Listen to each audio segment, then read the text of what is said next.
Uh-huh.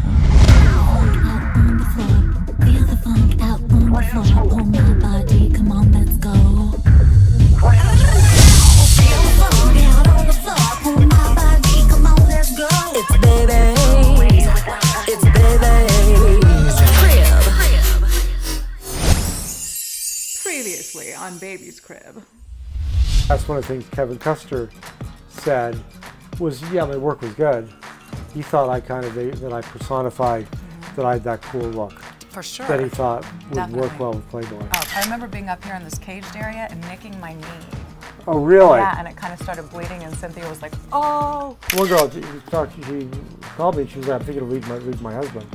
You just mystified her. Well, Baby was out getting makeup. He would stand in. That's so funny. So I could do the lighting test on him. Looks just like me. Beautiful. Yes, just like that. Yes. Chin up just a teeny bit. There we go. Beautiful. Right there.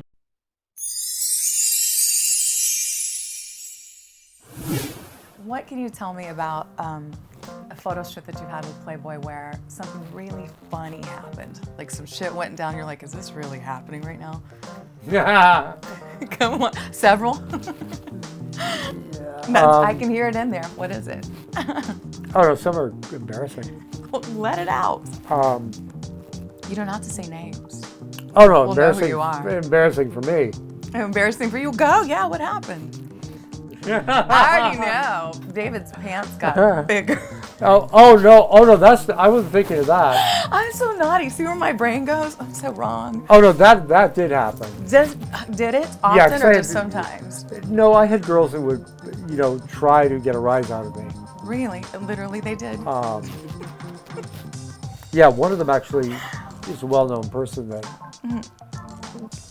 Personality. Yeah.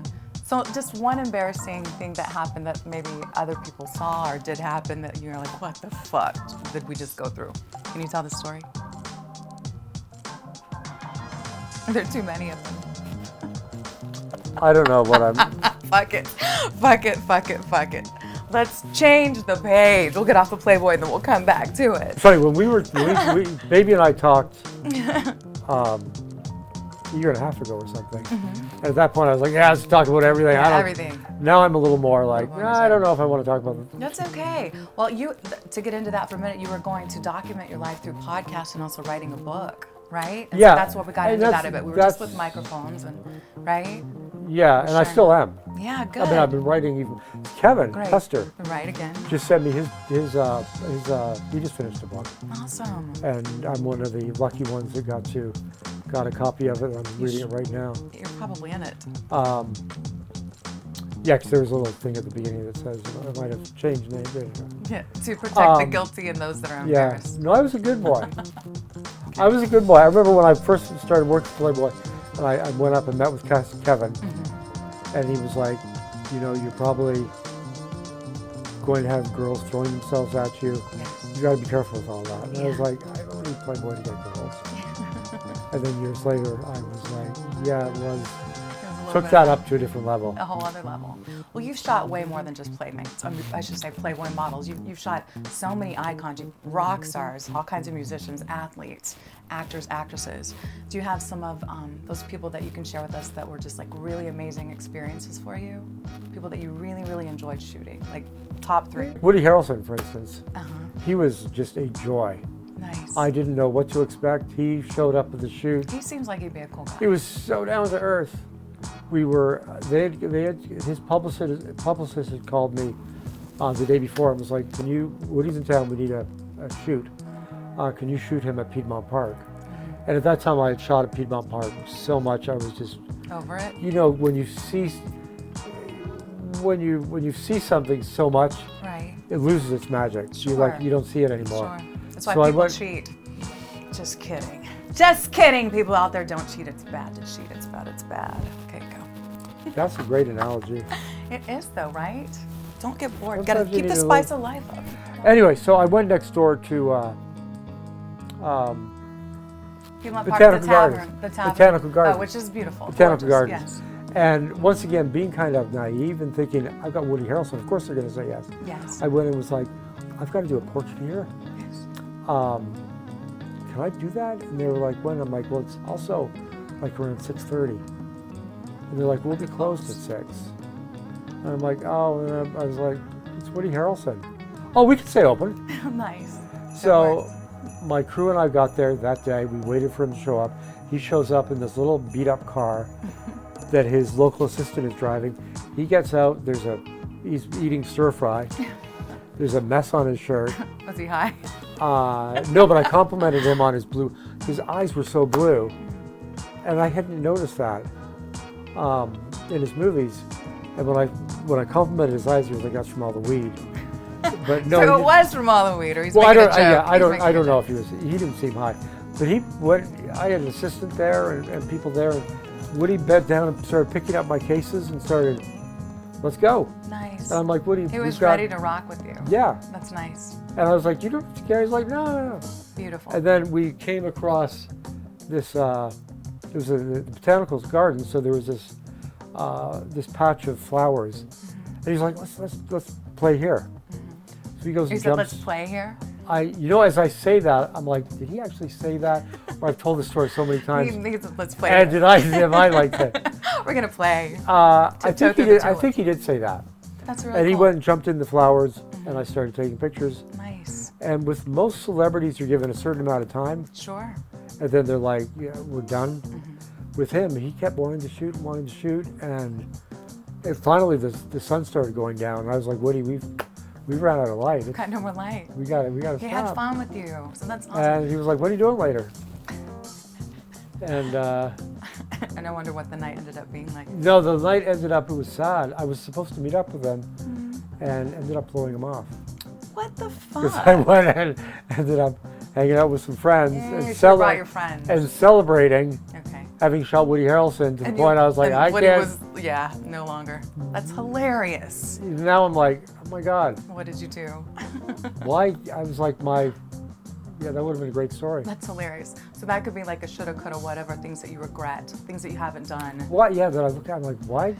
Wow. Have there been many of those, like things that Yeah. you wish you would have done differently, or things you would change, or things you even want to do still that you haven't done?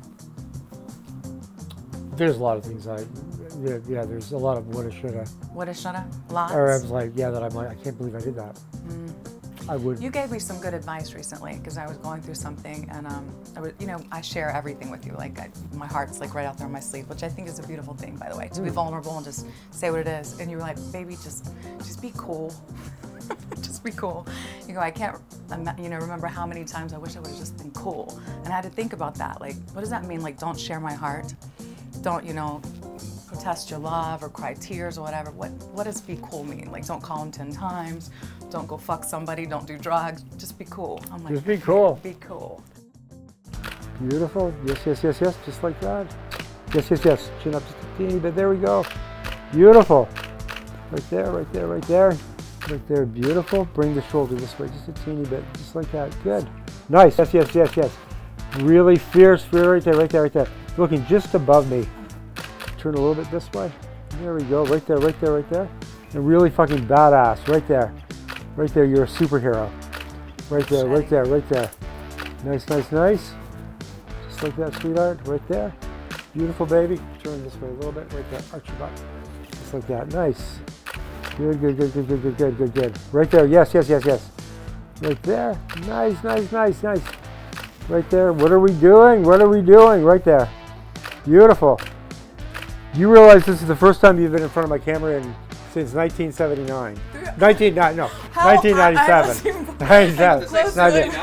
I was 2 years old. Be careful. Right there. Nice. There we go. Right there. You can just throw that at me. Right there. Let me catch it in the air. There we go. Nice. Beautiful. Right there. Yes. Nice. Beautiful. Yes. So adorable. Right there. Oh my God. Yes. Right there. Just like that. Good. Right there. Nice. Right there, baby. Right there. Yes. The light looks straight. And over that way again. Right there. Nice. Good. Just like that. There we go. Cool. Cool. Hey, I need you to follow, like, and comment on Baby's Crib. What were you not cool about, and what's the difference? So give me an example. This is relationship advice. Oh, relationship, because I was the type in almost every relationship that I would tend to attract girls that were attracted to bad boys. I can relate. And you used to say I was like a wolf in sheep's Clothing. How does that work? It's a wolf Basically, in sheep's clothing. wolf in sheep's clothing, but I wasn't back then. I was like a sheep in wolf's clothing, where someone would date me because they thought that I was this. Right. But then after a few months, they realized, no, he's really kind of quiet, shy, nice guy. Yeah, you are always. And it wouldn't, nice. and it wouldn't last. And I would always like fight to keep that relationship going. Okay, so like I said, calling them all the time, like call him, please, begging them, pleading. Let's not break up. We can do that kind of thing. And now I look back and I'm like, you weren't cool. I wish I hadn't have. Don't call him so many times. I wish I had been like, because now, or not now, but when after. You would have had a lot more babies, mamas, David. Yeah. So I'm glad that you weren't cool. But then Just kidding. yeah. Well, that takes me to family. What about, you have a son, Max, and a daughter, Jensen. I've got Max, who lives up in Queens. In Queens. How old is he now? He's 29. 29. Yeah, Jansen, my daughter, who's 8. Yes. She always likes tricking me because she'll be like, "Oh, it's your son." Oh, just to see if you forget? Yeah, see if I forget that stuff. That's really Not cute. about him. Sure. About little birth, because I'll be factoids. like, because I have a thing that sometimes it has their birth years on it. Right. And sometimes, now, but a lot of times I'll be like, "Hey, Jansen was born in..." Hang on, let me Yeah, so I've got a 29-year-old son. Right. Queens, and I've got an 8-year-old daughter. An 8-year-old daughter. And they were probably your subjects a little bit throughout your life, right, that you shot? Absolutely, yeah. Yeah, really cool. And you've referred to Max a few times, like he's over the stories, he's done with the blah, blah, blah. He was never part of that. Or he didn't like telling people his dad worked for Playboy. He's embarrassed. He didn't like that sort of spotlight. I remember taking him on a Playboy casting. We were downtown Atlanta. Yes. And his mom had to drop him off and go somewhere. She dropped him off, and he was sitting out in the waiting room with all the potential playmates, and they were all fawning over him. And afterwards, we went out to dinner with Cynthia. Okay, again. Probably Jeff or Kevin, Cool. VPs from Playboy, Yeah. and probably a couple of the girls. We all went out to dinner together. And it was also his mom's birthday that weekend. And then Monday night, I took him to Scouts, or Cub. Boy Scouts or whatever, and they had to tell what fun that thing they did this weekend. And I was like thinking, please don't tell them. My dad took me to a Playboy shoot, but he didn't. He was like, all he said was, "It was my mom's birthday." Aww, and I was like, reserved and classy and cool. Yeah, that's always been Max. Yeah, nice. That's always been Max. Yeah. He didn't even bring up the. So with Jensen, there's a big age difference, and a lot of times you will show on like social media your connection that you have with her, and it's so beautiful and so powerful. Like you can just tell that she loves you so much, and you love her so much. Sometimes she's painting your toes. It's just like, she's got her own like IG page, doesn't she? Or is it just No, she's got her own, but she's kind of hasn't done anything lately. She's got her own YouTube page. Okay. Where she does these little videos. Yeah. Well, how do you feel about that too nowadays? Like with the way that film used to be, you shoot it like and it was raw, it was film, and now it's like digital. That change in things, like people can just pick up their camera, take a picture, and even with like AI now, make it different. How's that? How do you feel about that? I don't know. In some ways, it's ruined things. It's take away the organic kind of feel to it. Yeah, I mean, when digital came around, I was really against it. I kept shooting film. The only time I'd get a digital. Yeah, I'd rent one if a client was demanding it. Right. But when I did go digital, I did not look back. I was like, this is amazing. It's so fast. I don't have to worry about purchasing film. I don't have to worry. It's right there. I can see immediately, which is kind of the downfall. You can see immediately. Yeah. Where before you had to be good enough that. Yeah. Like the Polaroid, the lighting, and all that. Yeah, you had to know that everything was. Yeah. So different. We're talking about like social media now and technology and how things have kind of changed. Someone that you love a lot, and I do as well, an amazing musician who's David Bowie, spoke about how it was going to change people's lives when we kind of stepped into that wave of like, you know, technology taking over, you know, our phones and whatever's happened. Do you agree with him? With this? Oh yeah, Like, and he talked about that long before. it's like he saw it, prophesized I think it. yeah, when kind of the internet first started becoming. Right. Yeah, he talked about it that it might not be a good thing. I don't know if it is. And you know, you relate to what he's talking about now, but it's like, not saying he's some soothsayer or some, Kind but of or was. is he talking about something that is yet to come? Because he was like, it's not going to be a good thing. Right. I feel like we've kind of hit there, that place. in a We're lot of getting ways. there. AI, I just don't. Yeah, that's why I'm wondering, like, how you feel about it. It's so weird, right?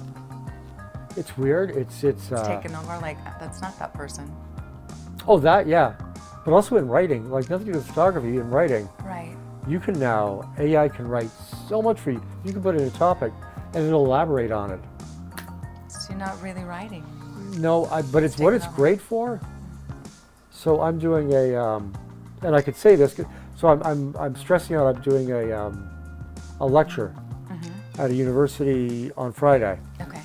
and I was stressing out about what do I say, and my friend's like, just ask AI. I was like, I can't do that. They want to know my story, and he's like, well, just pump in, enter in. I'm doing a Fucking a robots. lecture. I'm doing a lecture. I'm a ex-Playboy photographer, fashion photographer, celebrity photographer, They wrote your speech for you. and he wrote it. The AI wrote it. It's No, it crazy. didn't write it. It doesn't know all my Right. It's all your specifics. stuff. But what it did do, it made my life a lot easier because it kind of gave me basically a lot of, by weeding through it, it gave me a lot of bullet points. Yeah. So benefits. Yeah. So it was, so I'm not, yeah. AI didn't write my lecture, but Right. it gave me some great things to expand I'll have to upon. remember that because I'm writing my memoir right now too. Yes, yeah. Yeah, I really do. Yeah. Yeah, you got to be careful though, because it can be too easy to, Yeah, and then it's something else. But yeah, as far as photography and writing and the things, You still shoot now though, don't you? You still take photographs? Yeah. Yeah, all the time. Cool. Yeah. No, That's I've awesome. been really busy. You've had with your health, you've gone through some issues, and you're still shooting. You're still Yeah, doing no, it. I had to take a break for a while, and when that break ended, then it was just really slow. I had to really pace myself. Yeah, But now I've been really busy, that's awesome. which is good. Yes. But it's taken away from, I was like, okay, I can write my book now. Right. I can work on a podcast Right. Now you now. only And have that so much stuff, time. once again, is taking a back seat. Sure. Because even Kevin Custer, he'll be like, what have you written? And I'm like, man, I'm writing the past month. So I'll get into it then. Yeah, you only have so much time. Yeah. Yeah, and you want to spend time with your daughter and And those there's, my things. daughter. And, Yeah, definitely. yeah. Well, we've had a great time here today. We really have. Before we end this, I want to ask you something. It's not like super duper personal or anything, but like if there's one thing that you could do before we cross over into the other place, as far as like you've immortalized people, you really have with your photography and just like it'll be there forever. Is there one thing that you'd really like to shoot or like maybe do over that you've done? Like I wish it would be like this, or maybe just leave them a little something different? No, because you did it perfectly. There's some things I wonder about if I had done differently, but then I wouldn't be where I am right now. Yeah, good answer. You know, Yeah, 'cause you everything's would have had got a its- different path. Yeah, and I'm very happy with, It's Because beautiful. if I had done one, I'm happy because there might be people missing from my life that wouldn't be here right now. I love that. I love that. And that's true. And I'm so happy that I got to meet you this time around. I love you. I love you So too, much. and I'll Thank you. I'll tell you about Bill Cook afterwards. Oh yeah, and a little like behind the scenes, a little naughty story. All right, beautiful people. Here on Baby's Crib, but actually David Ram's crib, which is like I said, your studio, your man cave. Thank you for checking in, and we'll see you in the future. Dress me up in diamond rings. Playboy, playmate, play with me.